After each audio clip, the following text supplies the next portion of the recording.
I can't believe you're actually going through with this, Olivia said, her voice dripping with disdain as she leaned against my office doorframe. I looked up from my laptop, where I'd been finalizing the business plan I'd spent months perfecting. My sister stood there in her designer suit, every inch of her radiating the confidence that came from never having to fight for anything in her life. Why wouldn't I asked, trying to keep my voice steady. I've been working on this concept for over a year. The market research shows there's a huge demand for sustainable fashion rental services, especially in. Please, she cut me off with a dismissive wave. You really think you can pull this off? You've never even run a business before. My name is Sarah Mitchell, and at 28, I was about to launch my dream company, a revolutionary platform that would transform how people thought about fashion consumption. The idea had come to me during my years working in retail management, watching countless customers struggle with the balance between wanting to stay trendy and being environmentally conscious. My solution was simple but innovative. A subscription-based service that would allow people to rent high-end sustainable fashion pieces, with a portion of the profits going to environmental causes. I'd spent countless nights researching, planning, and building connections with sustainable fashion brands. Every detail had been carefully considered, from the eco-friendly packaging to the blockchain-based tracking system that would ensure transparency in our supply chain. This wasn't just a business idea, it was my passion. My way of making a real difference in an industry desperately needing change. But Olivia had always had a way of making my dreams seem small, insignificant. At 32, she was the successful one in our family, working as a marketing executive at a prestigious firm. She'd always done everything first, better, smoother. And she never let me forget it. I've done my homework, I replied, turning back to my laptop. The business plan is solid. The financial projections are conservative but promising, and I've already got interest from several investors. She walked into my office, picking up one of the sample sustainable fabric swatches from my desk. Oh really? And how much startup capital do you need? $250,000, I said, watching as her perfectly manicured fingers toyed with the fabric. I'm meeting with Mom and Dad this weekend to discuss their investment. That's when I saw it, the flash in her eyes, the slight curl of her lip. I should have recognized it for what it was. The look of a predator spotting prey. Well, good luck with that, she said, dropping the fabric back on my desk. I'm sure it'll be interesting. I didn't think much of her visit at the time. That was my first mistake. The family dinner that weekend started like any other, with Mom fussing over the table settings and Dad talking about his golf game. I'd spent hours preparing my presentation, making sure every detail was perfect. My hands trembled slightly as I pulled out my laptop. Before we start dinner, I began. I wanted to talk to you both about an investment opportunity. But before I could even open my presentation, Olivia cleared her throat. Actually, she said, setting down her wine glass with a deliberate click, I have something I'd like to discuss too. My stomach tightened as she pulled out her own laptop. I've been working on an exciting new venture, she announced, her voice carrying that confident tone she perfected over years of corporate presentations. A revolutionary platform in the sustainable fashion space. The world seemed to tilt on its axis as I watched her pull up a sleek presentation, complete with professional graphics and animations. My presentation suddenly felt amateur in comparison. As she spoke, describing my idea with practiced ease, adding just enough tweaks to make it seem like her own, I felt the blood drain from my face. The market research shows huge potential, she was saying, using the exact phrases I'd shared with her in my office. And with my experience in marketing and business development, we could dominate this space within 2 years. Mom and Dad were enthralled, nodding along as she wove her spell. They'd always been impressed by her corporate success, her polished demeanor. When she finished, Dad was already reaching for his checkbook. This is impressive, Olivia, he said, beaming with pride. Very impressive. How much are you looking for? $500,000, she replied smoothly, to really do it right. Now that's thinking big, Mom added, shooting me a quick glance. Sarah, didn't you want to discuss something too? I sat there, frozen, as the magnitude of what had just happened sank in. My sister hadn't just stolen my idea. She'd taken my dream and sold it as her own, knowing she had the credentials and connections to make it more appealing to our parents. No, I managed to say, my voice barely a whisper. It's nothing.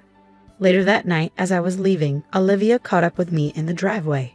"Hey, no hard feelings, right?" she said, her smile sharp in the darkness. "Business is business. And let's be honest, I can execute this so much better than you ever could. Good luck competing, though." Her laugh echoed in my ears as I drove home, tears blurring my vision. But among the hurt and betrayal, something else was crystallizing: determination.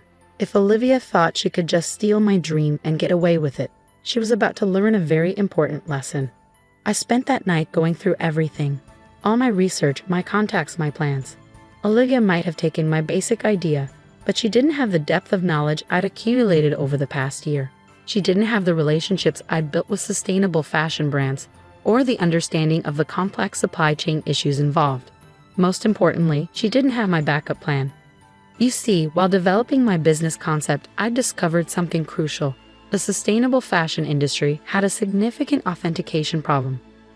Many brands claiming to be eco-friendly were actually greenwashing their products, using clever marketing to hide unsustainable practices. My original business plan had included a proprietary authentication system that would use blockchain technology to track and verify the sustainability claims of our partner brands. It was complex, technical, and I hadn't shared those details with Olivia during her office visit. She had the shell of my idea, but not its revolutionary core.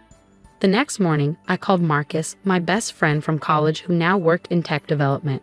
"Remember that authentication system we discussed?" I asked. "How quickly can we make it operational?"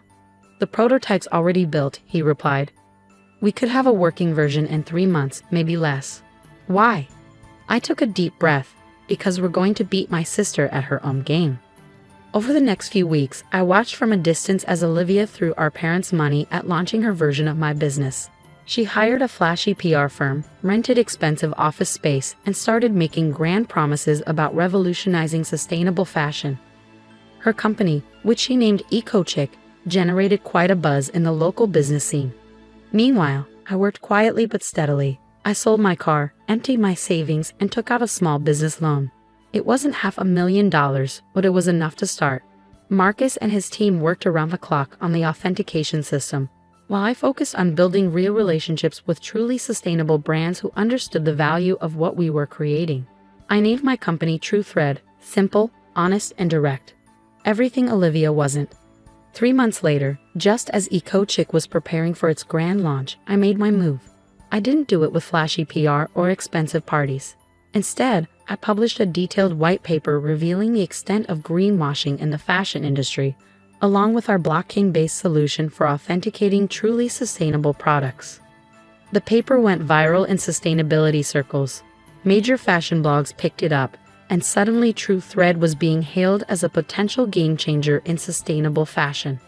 More importantly, several high-profile sustainable brands reached out, excited about the possibility of proving their eco-friendly credentials. Olivia's launch party was scheduled for the following week. I didn't attend, but I heard all about it from Mom, who called to tell me how impressive everything looked. The offices were beautiful, the champagne was flowing, and Olivia gave a passionate speech about revolutionizing sustainable fashion. What Olivia didn't know was that 3 of her biggest potential brand partners had already signed exclusive agreements with TrueThread. They'd been impressed by our authentication system and our genuine commitment to sustainability. More importantly, they'd been concerned about the lack of technical depth in EcoChick's approach. The first cracks in Olivia's facade appeared about 2 months after her launch.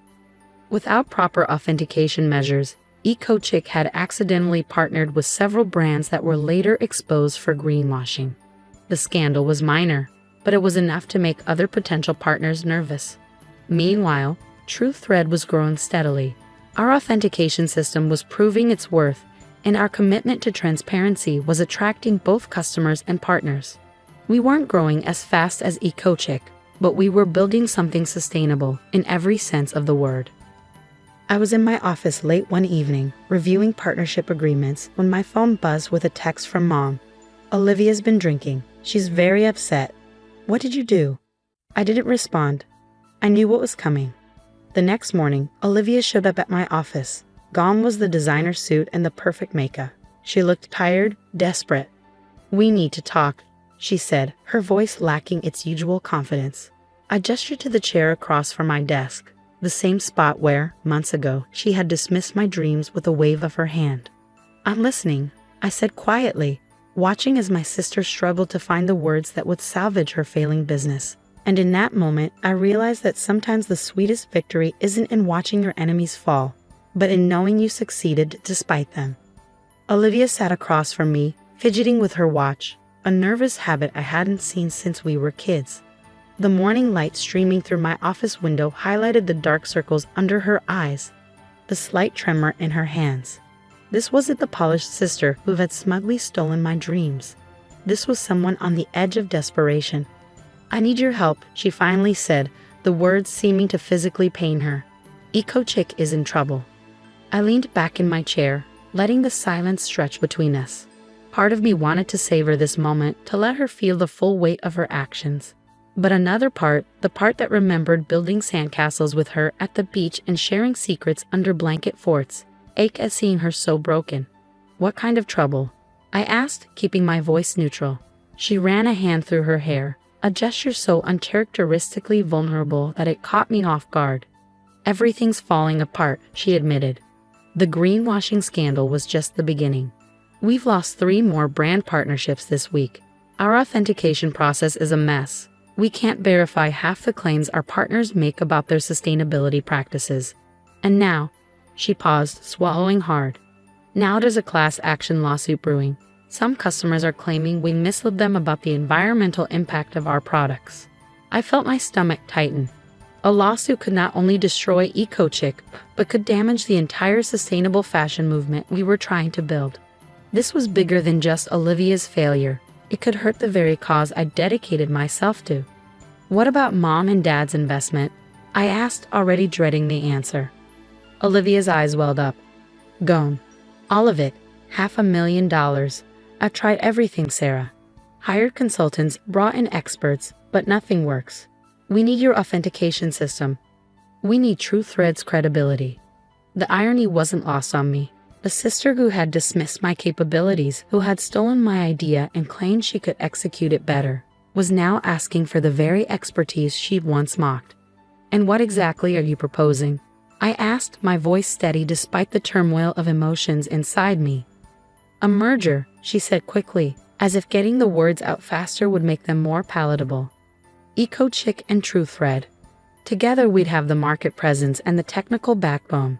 You have the authentication system and the trust of the sustainable brands. We have the marketing reach and the customer base. It makes sense." I stood up and walked to the window, looking out at the city skyline. The same view I'd stared at countless nights while building TrueThread from scratch, without family support or connections. Just pure determination and belief in my vision. "It makes sense," I repeated softly, turning back to face her. "Just like it made sense for you to steal my idea and convince our parents to invest in you instead of me. Just like it made sense to laugh in my face and tell me I couldn't compete."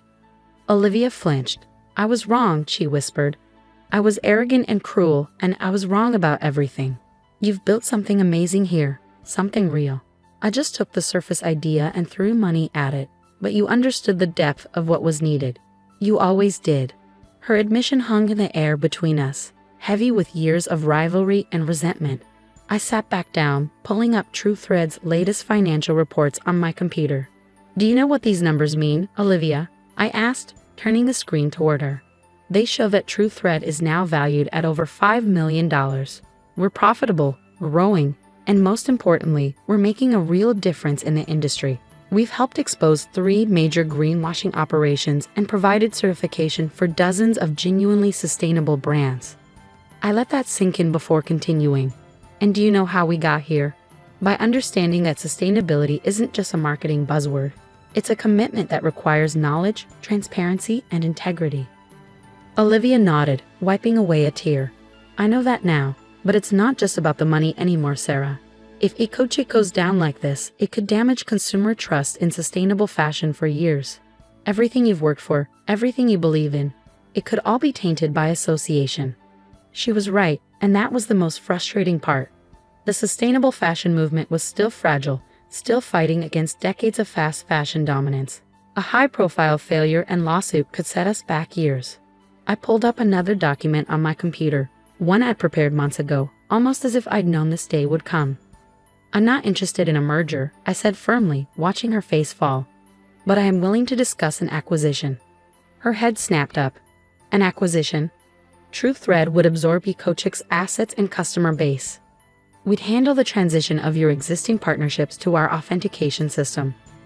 Most importantly, we'd implement proper sustainability verification for all products, which should help mitigate the lawsuit risks. I slid a paper across the desk to her. "These are my terms. They're non-negotiable." Olivia picked up the document with trembling hands. As she read, her eyes widened. This would mean. "You work for me," I finished.